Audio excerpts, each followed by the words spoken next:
જ્યારે તમે જડેશ્વર મેળામાં આવ્યા હશો ને ત્યારે આ ઝીલ ખાલી હતું, અને જ્યારે 4 દિવસનો સતત વરસાદ પડ્યો હતો આખા વાંકાનેરમાં અને આખા ગુજરાતમાં, ત્યારબાદનો નજારો કંઈક આવો થઈ ગયો છે.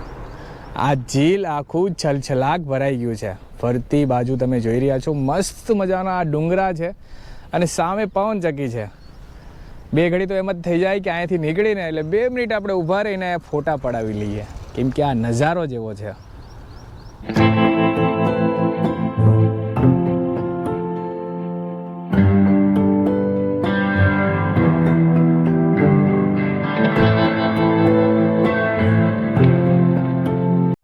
આ ઝીલની બાજુમાં જ નાનું એવું જંગલ છે. આસપાસ અહીંયા ઘણા બધા વન્ય પ્રાણી પણ રહે છે, જેમ કે દીપડા, વરુ વગેરે ઘણું બધું છે. એટલે રાતે તમે અહીંથી નીકળો ને ખાસ કરીને ધ્યાન રાખજો, ઊભા ના રહેતા, કેમ કે રાતનો સમય એમનો હોય છે અને રાતે અહીંયા લોકો પાણી પીવા આવે છે, તો એની ખાસ નોંધ લેજો.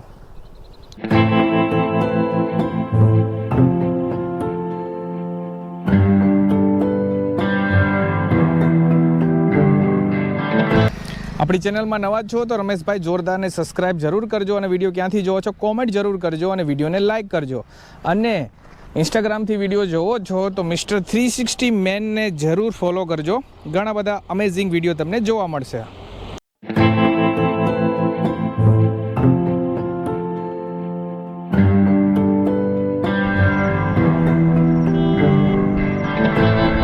આવું સરસ મજાનું લોકેશન હોય તો નાનો બ્રેક તો બને છે બોસ.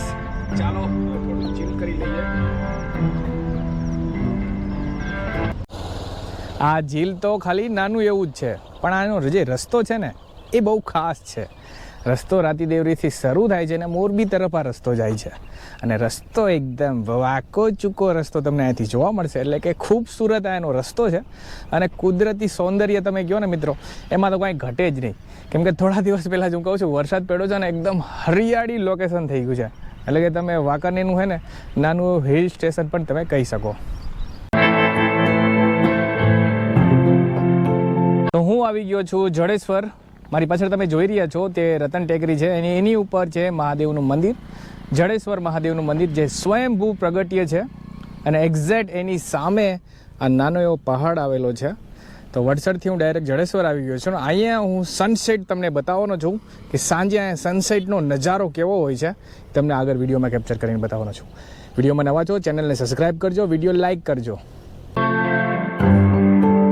આપણા વાંકાનેરની અંદર ક્યાંય સનસેટ પોઈન્ટ નથી એવું લોકો કહે છે, અને સનસેટ જોવા આટું આપણે ગુજરાત ટ્રાવેલ કરીએ છીએ, ભારત ટ્રાવેલ કરીએ છીએ. પણ તમને ખબર છે કે વાંકાનેરની અંદર જડેશ્વરની નજદીક પાછળ તમે જોઈ રહ્યા છો ને તે મહાદેવનું મંદિર છે. એક્ઝેક્ટ એની સામે નાનું એવું પહાડ આવેલું છે, અને અહીંથી તમને સનસેટ બતાવવાનો છું.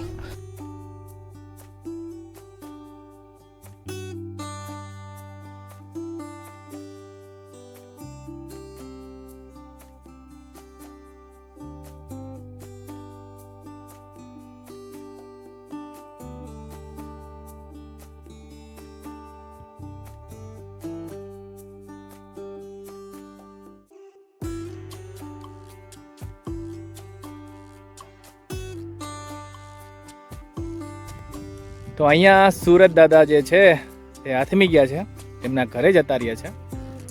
મારે પણ ઘરે જવાનો ટાઈમ આવી ગયો છે. એની પહેલાં આપણી ચેનલમાં તમે નવા જ છો, ચેનલને સબસ્ક્રાઇબ કરજો, વિડીયો ક્યાંથી જોવો છો કોમેન્ટ કરજો, અને વિડીયોને લાઇક જરૂર કરજો. અને વાંકાનેર પ્રેમી છો તો વાંકાનેરમાં આ વિડીયો ફેલાવી દો. વાંકાનેરમાં પણ સનસેટ પોઈન્ટ છે, આગળ તમને વિડીયોમાં બતાવ્યો હતો. એ જ રીતે વાંકાનેરના ઘણા બધા વિડીયો આપણે આપણી ચેનલમાં લાવવાના છીએ, એના માટે ચેનલ સબસ્ક્રાઇબ કરવી જરૂરી ગણી છે. ચાલો આપણે મળશું એક નવા વિડીયોમાં. ત્યાં સુધી બધાને જય હિન્દ, વંદે માતરમ.